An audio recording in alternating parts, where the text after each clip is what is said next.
Good morning, and thank you for joining us for Greater Ohio Policy Center's 2025 Public Policy Webinar, Responsible Growth, Sustained Prosperity. My name is Jason Warner, and I am the Director of Strategic Engagement at Greater Ohio. On behalf of everyone at GOPC, we appreciate you taking time to join us this morning for this presentation where we will discuss our legislative policy priorities for the 136th Ohio General Assembly. Before we begin, I would invite you, if you've not already done so, to download a copy of our agenda from our website. You can either scan the QR code that you see on the screen or click the link in the chat to access the full agenda. Ohio has the seventh largest GDP in the nation, and all communities across the state contribute to this strong position.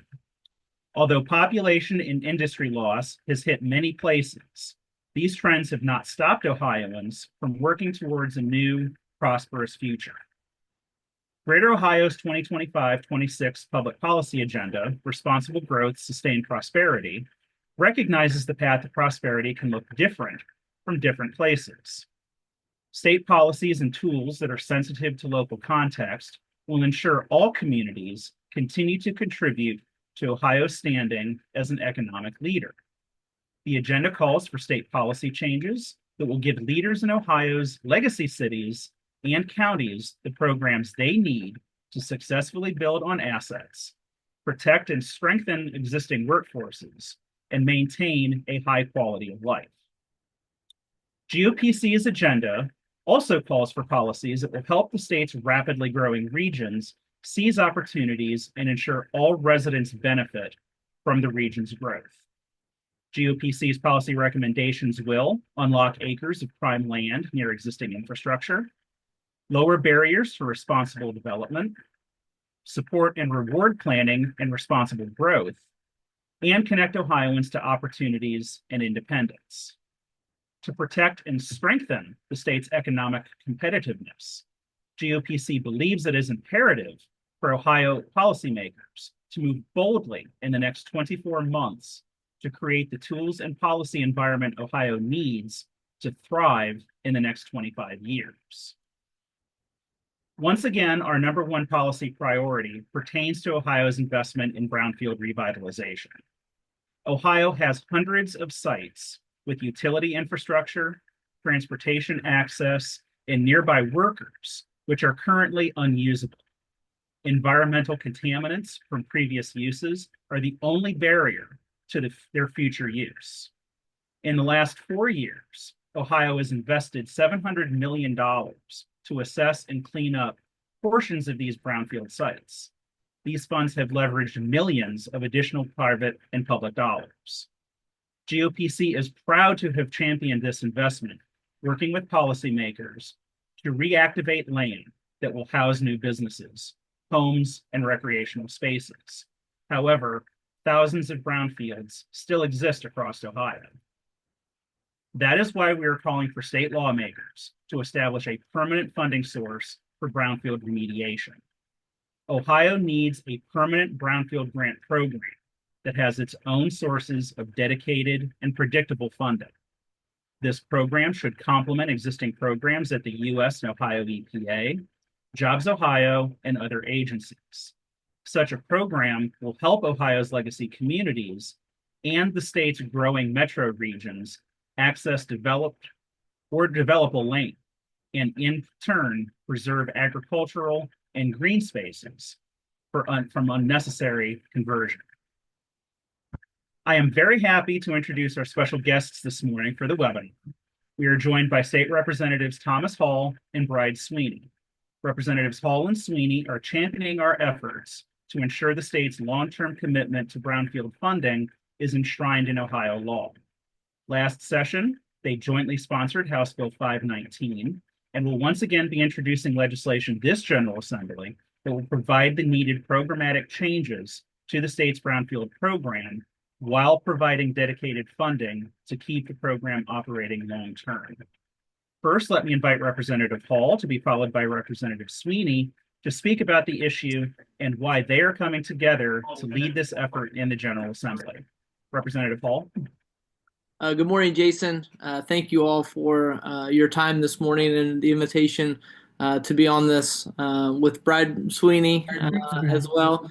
She is one of my favorite members I've gotten to work with on the other side of the aisle. Really appreciate her efforts on this important issue. I come from Southwest Ohio. She comes from the one of the opposite corners of the state, and I can tell you that this is a huge deal to our district in Southwest Ohio. Not just specific to our district or our county, as I just had a meeting yesterday with a neighboring city manager, and he brought up the need for brownfield funding and permanent funding without knowing that I was going to be on this call today. So this is something that affects every county. We argue in this state. Super thankful to have had the vision that you guys have had as well. And super thankful that the legislature has decided that this was a priority the last two budgets. But we feel like that's just not enough. I mean, we feel like there should be that fundamental, permanent funding mechanism for this important topic. Going forward to this General Assembly, some people had asked, why would you introduce this so late, or why would you introduce this when you did? We really hope to just get a few hearings to get it vetted, to hopefully work on it in the Finance Committee this General Assembly to get this done. But there's no greater champion than Rep. Bride Rose Sweeney in the other side of the aisle. Don't let Dunny Isaacson know I said that, as we're all good friends. Contrary to popular belief, we are friends, even though we disagree on some issues. We work together on a lot of issues up here in the State House. So super excited to be here. Excited to answer any questions you guys may have. Happy to turn it over to Rep. Sweeney. Well, good morning, everyone. I'm really excited to talk with everyone today and to be able to reintroduce my dear friend, Representative Hall, where it's really exciting. I mean, these are the types of issues I think most Ohioans want us to be working on. It's not partisan, and there's few programs that since I think 2021, this has seen, Ohioans have seen some change in their community. 83 out of 88, that's every single state rep district, every single state senator district, regardless of Republican or Democrat. This is an issue, and this is the kind of stuff that we should be working on, that I think Ohioans want us to be working on. And the one thing that's just the reality of dealing with the state budget and the state legislature is that nothing's guaranteed. And although there is such a clear demand for these funds, making sure that we have a permanent access to these funds is so crucial. Part of the past 3 years, I've been the ranking member on the Finance Committee, which I will be this coming term as well. We are in the beginning of our state budget. And this is the time, and I think what you guys are doing, and I cannot say enough good things about Greater Ohio State Policy Group and Jason specifically. The biggest advice I give to individuals who are advocating for certain things in the budget is to never assume any lawmaker is an expert unless they come from that field. And if it wasn't for Jason coming in and this organization for sharing about how some of the changes that were made last budget cycle impacted this program, I think we actually have a lot of legs to stand on to make this program work better, more efficient, to actually get more projects up and running, because that is the goal. I was very much in a disagreement with switching to a first come, first serve model for this program. What we are advocating for is a merit-based program. And when you start talking to other lawmakers, some of them aren't even aware that we made that change. And we start hearing from developers in the Cleveland area that I represent, or from all around the state, about the problems with some of those changes. That's how we change state laws. And what you guys are doing today is how we get it done. Me and Rep. Hall are your champion, but it's you guys sharing those stories and Jason being kind of that advocate, because again, it's not partisan. And I think when people are made aware, and I think we absolutely knew that when we introduced this bill after the state budget, as Rep. Hall indicated, that we weren't going to pass it. This needs to be done in the state budget. But what we were able to do with last budget team is start to vet out, hear what some of the concerns are.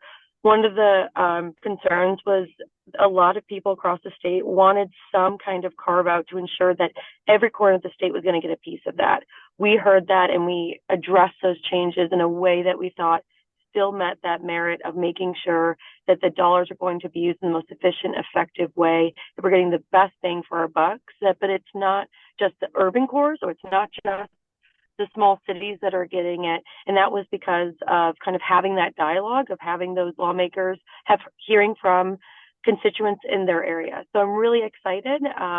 It's, as always, I don't want to say be a challenge, but there's going to be a lot of work that we need to do. And we're of course happy to answer any questions, but this I think is a really exciting, and I'm really hopeful for the opportunity to get this dedicated fund so people can plan on it, that we can actually really transform our communities and not just kind of piecemeal it, which I think has been the case for quite a while. So, and again, I appreciate Jason for inviting both of us, and we are really excited to get to work this year.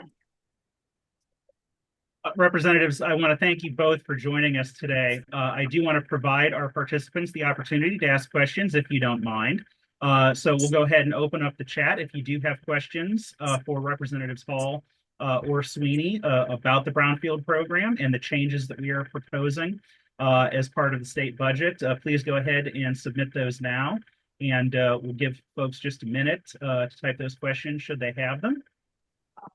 Any of the hard questions are going to go to Rep. Sweeney. I'm just doing that. Well, I do want to again thank you for the kind words that you have shared, and more than anything, we want to thank you more than anything for your willingness to champion this issue. This is something that Greater Ohio as an organization has been working on at least as long as I've been here, going back to 2016. And knowing that we have the strong support from two go-getting legislators like Representatives Hall and Sweeney means the world to us here, knowing that you're going to be leading this effort on our behalf within the General Assembly. And I do also want to give a shout out as well. Reps Hall and Sweeney are championing this for us over in the Ohio House. We are also working over in the Ohio Senate with Senator Mark Romanchuk, who is not with us today. But he is also sort of leading this effort over in the Ohio Senate to fight for this funding going forward and these programmatic changes. So we want to thank him for his support for that as well. We do have a question that has come in now. Curious if you think that there is a chance that there will be funding this year on any other one-time allocation, or just a one-time allocation for this program.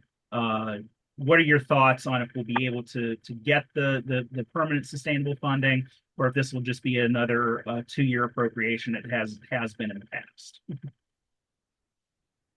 So I think we're going to, the ideal way to do this is to get the sustainable funding, as we discussed, that, and as I educate some of our colleagues, is it doesn't do a lot of good when we do all these assessments and then there's no money to actually clean up these sites. And it's my understanding that after a certain period, that assessment becomes kind of useless. And so if we've invested so much money in getting these sites assessed or put some money into it, we need to make sure that we actually see these projects through. Ideally, of course, we'd love to clean up every single brown site. But I think once we've seen kind of this impact, I think we have a lot of legs to stand on to seek out this permanent funding. I think that the approach that we are putting forward in this bill is very thoughtful, which is not just trying to tap into the general revenue fund, which this year is going to be a lot different budget reality than we did last year. Last year, we had the best case scenario is we had an unexpected $7 billion on hand in cash that we weren't planning on. And it was the most fun budget time to ever exist.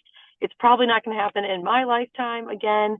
But the reality is the budget's going to be much tighter, but there is money there. And what we've come up with is to not have to rely on the general revenue fund, but the way that Jobs Ohio is funded. And it's really important that we're not taking not 1 cent from Jobs Ohio. The way that the current contract works today is that they basically get a certain threshold of the liquor profits to run the organization. And then when any of those profits, part of that goes back to the GRF. And so what we're talking about is what we think what Brownfield is doing is so in alignment with the mission of Jobs Ohio, and that we could complement that we are taking a portion of the excess profits from Jobs Ohio to go into there before or to go into this program. And that's how we get dedicated revenue funds.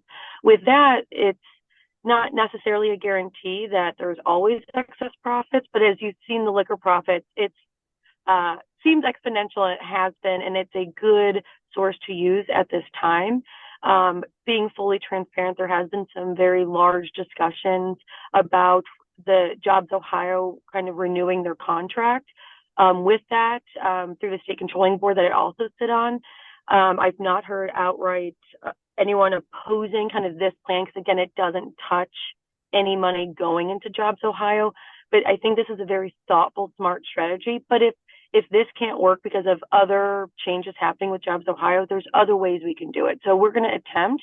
If we still just get one-time funding, that's still a huge, huge victory. And then we keep fighting to eventually get there. I've been at the state for 10 years. I've seen people take 10 years to even get that one-time funding. And I think what we have now is we've had 2 budget cycles of huge investments, and it's really hard. We have a lot of legs to stand on, and that people are used to the money we've already invested. There is not only a cost to not going forward, but are we even making sure that the dollars you already invested are going to actually utilize, that our constituents are going to see a change? So we're going to go for it. I think it's definitely a possibility. It's definitely not guaranteed. But if we land on one-time funds, we keep building our case and we keep trying other options. I just want to second everything that she said, word for word, and also just add real briefly.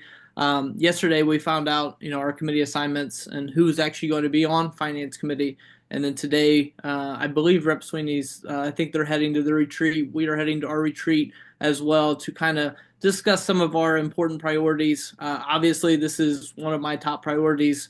This General Assembly and this budget cycle. So I guess more to come, Sean, to your question, as we find out more about, from our new finance committee and from our leadership from both sides of the aisle. But like Rep. Sweeney had said before, this is a bipartisan issue. This is arguably a nonpartisan issue because almost every county in the state takes advantage of these monies for development and different things. And I think that, we got to give a lot of credit to you, Jason, and to Rep. Sweeney. I'm surely not going to take any of the credit for the thoughtfulness of how we came to this point with the bill. So I really appreciate, looking and trying to get creative to find that permanent funding source without, scaring people off going straight for the GRF.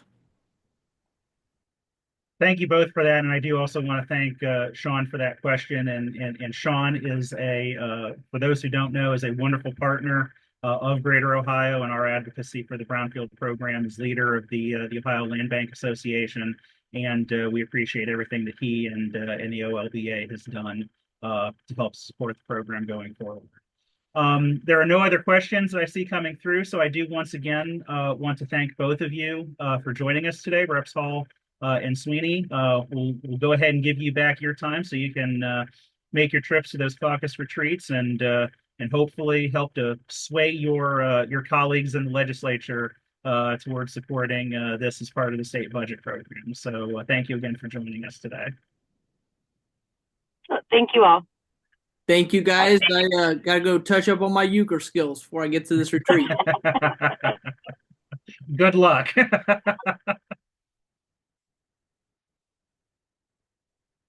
Well, once again, we really appreciate Reps Hall and Sweeney for joining us today. So as we move on, the next area of our policy agenda is focused on addressing the ongoing challenges of developing quality housing in Ohio. To meet the needs of cities and residents, present and future, Ohio must work to lower barriers to responsible development. Ohio's communities do not have a sufficient inventory of quality, attainably priced housing for homeowners or renters. This is putting immense pressure on the entire housing market. And many places have underutilized commercial districts that could provide the amenities and services all Ohioans need. In Ohio's current real estate environment, financing and producing affordably priced products is difficult. Outdated zoning codes can compound costs. State investments that help communities update their zoning codes, adopt new housing product tools, control costs, and lower risks will retain current Ohioans and attract prospective employers and residents. Our 2020-25 policy recommendations include helping communities do infill development and modernizing their zoning codes. Communities know that there are many benefits to doing residential infill development, but such projects can be hard to finance and build. Other cities around the country are seeing promising outcomes from pattern books or collections of architectural designs which a city or county preemptively approves for use within their jurisdiction. Pattern books, particularly for trickier infill lots and neighborhoods, will help lower development fees and shorten development timelines. State funding and programmatic support to help local governments institute common zoning changes will also help local conditions for development. Such funding can help local communities create and adopt their own pattern books and/or better coordinate operations to more effectively support housing development. Next, we're calling to support and expand tools that lower the cost of development and homeownership.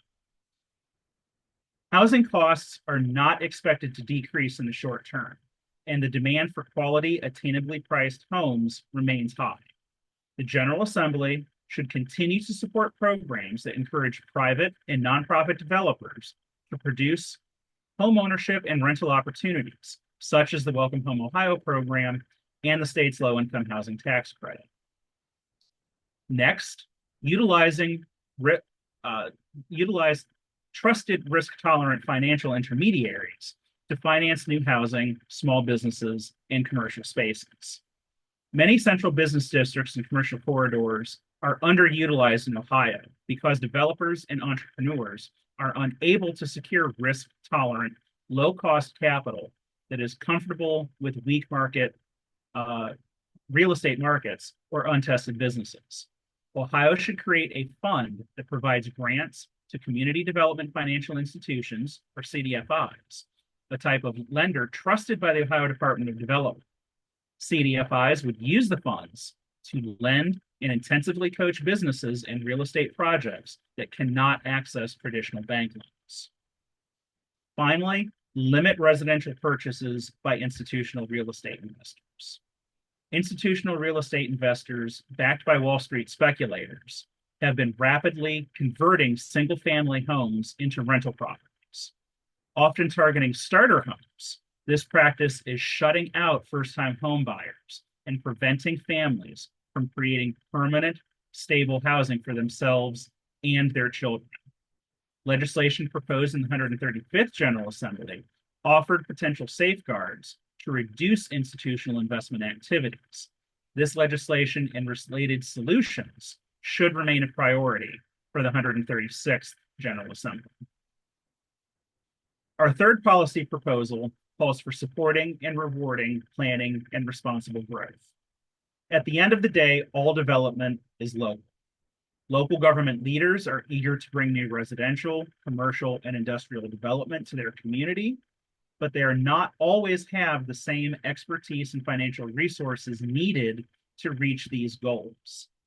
60% of the state's GDP comes from counties that are expected to experience population contraction. Responsible growth and the state's partnership with these places will be essential for their long-term prosperity.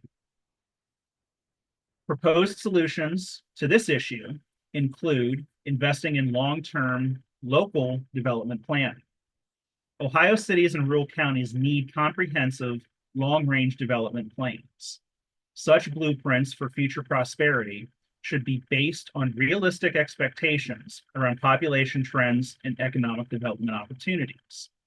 These types of plans will then help local leaders make strategic investments in roads, water, sewer, recreation, schools, and other public facilities. Development plans will also help attract new housing and economic development and protect against haphazard and unsustainable growth, which can detract from the quality of life. It is in the best interest of the state to provide financial and technical assistance to communities that want to do comprehensive development planning. This will ensure state programs and resources are going to projects that build local sustainable prosperity. Next, ensuring all programs have adequate planning dollars and funding that empowers local governments to access and learn the skills they need to make the program effective. Development and business attraction are not easy in current economic environment.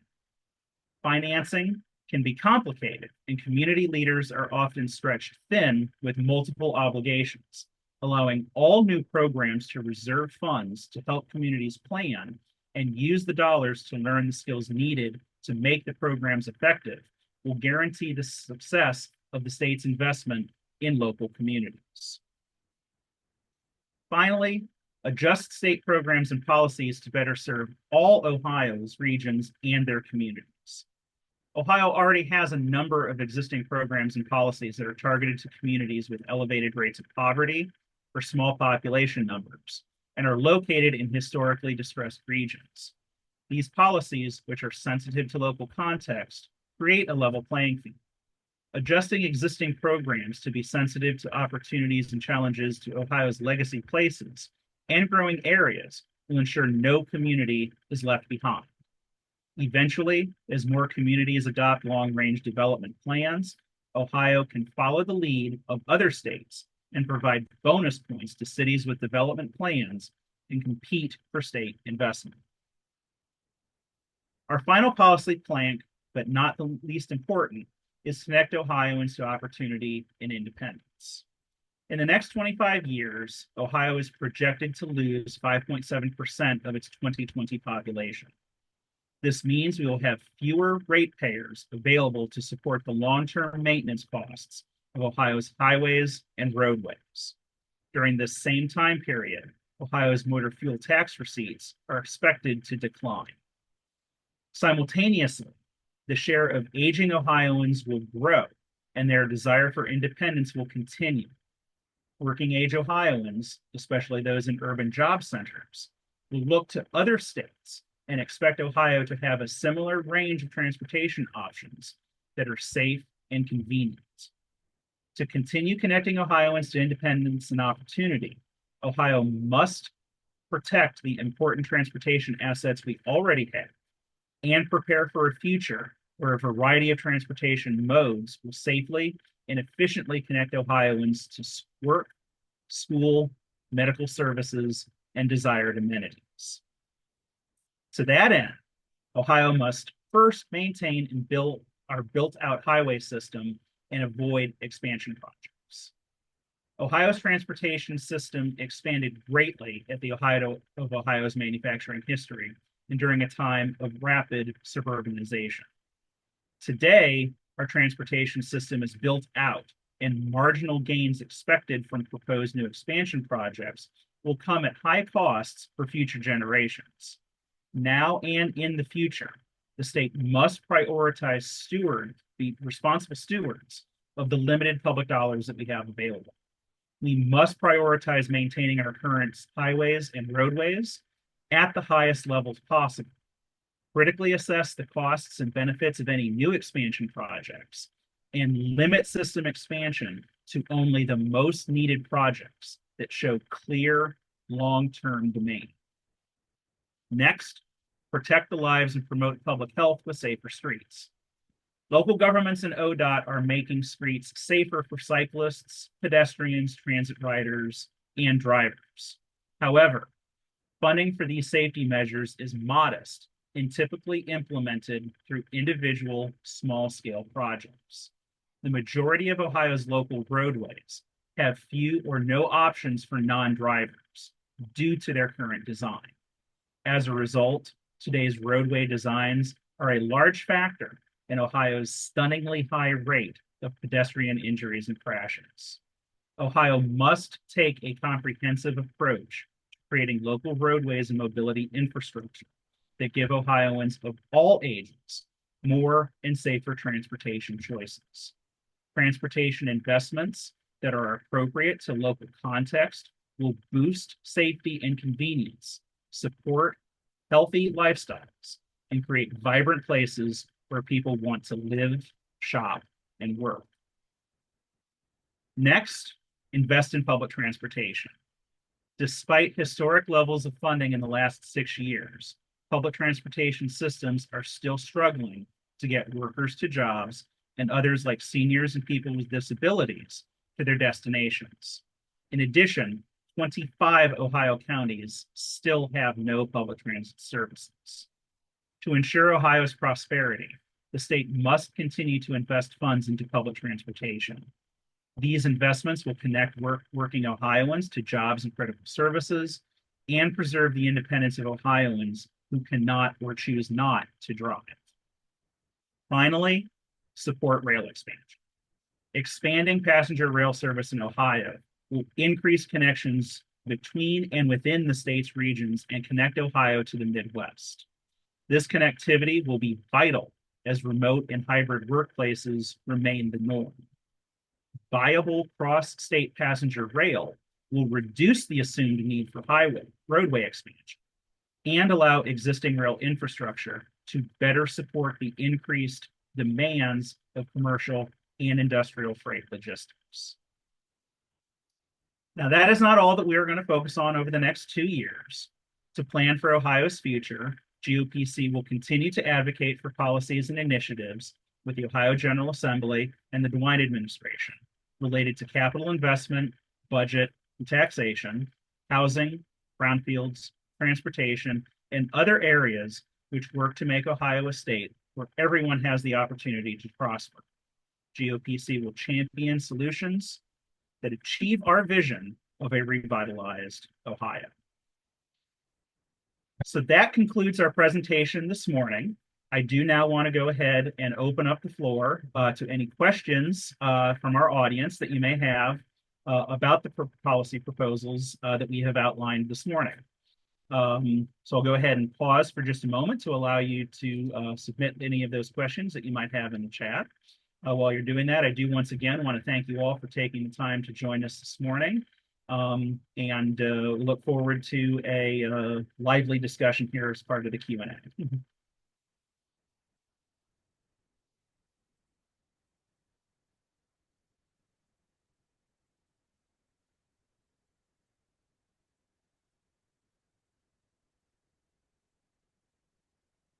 While we wait for any questions that might come in, I do once again want to remind you that if you have not yet had the opportunity to review our full policy platform, it is available in the chat by clicking the link that we shared at the beginning of the presentation, and that's on our website.